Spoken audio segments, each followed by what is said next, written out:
هەموو ساڵێک لەگەڵ نزیکبوونەوەی وەرزی دروێنە و کۆکردنەوەی ڕۆکی خەشخاش کە مادەی هۆشبەری ئەفیۆنی لێ بەرهەم دەهێنرێت بەشێک لە جوتیارە ئەفغانیەکان ئامادەکاری دەکەن بۆ کۆکردنەوەی بەرهەمەکەیان. خەشخاش لە ئەفغانستان بە زۆری لە باشووری خۆرئاوای وڵاتەکە دەچێندرێت.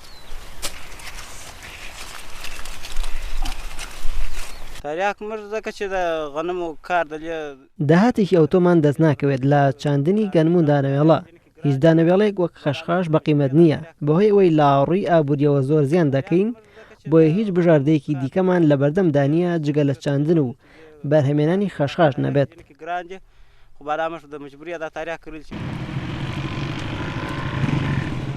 هەرچەندە ساڵی ڕابردوو بزوتنەوەی تاڵیبان بەڵێنیدا کێڵگەکانی چاندنی خەشخاش لە ناو ببات بەڵام لەم مانگەدا ڕایگەیاند لە کاتێکدا وڵاتەکە ڕوبەڕووی قەیرانێکی ئابووری قورس بۆتەوە ناتوانن هیچ ڕێوشوێنێک لە بەرامبەر جوتیارانی خەشخاش بگرنەبەر.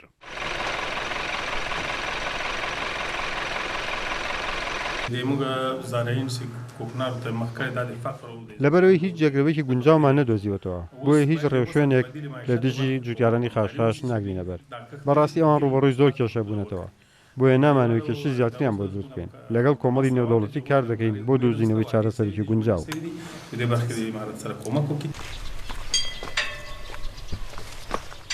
جوتیاری ئەفغانی لە بەرامبەر هەر کیلۆیە گەنمی بەرهەمهاتوو $9 وەردەگرێت بەڵام 1 کیلۆ خەشخاش بە $114 دەفرۆشن کە بە گوێرەی باشی و خراپی بەرهەمەکە نرخەکەشی دەگۆڕدرێت.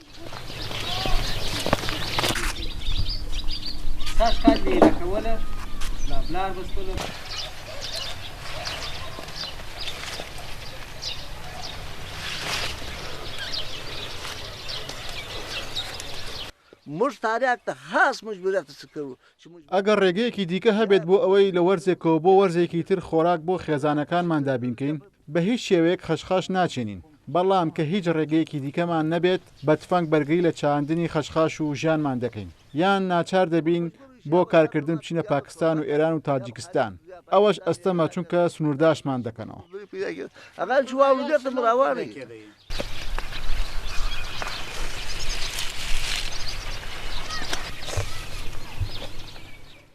بازرگانی ئەفیۆن بە فراوانی تێکەڵ بە ئابووری ئەفغانستان بووە.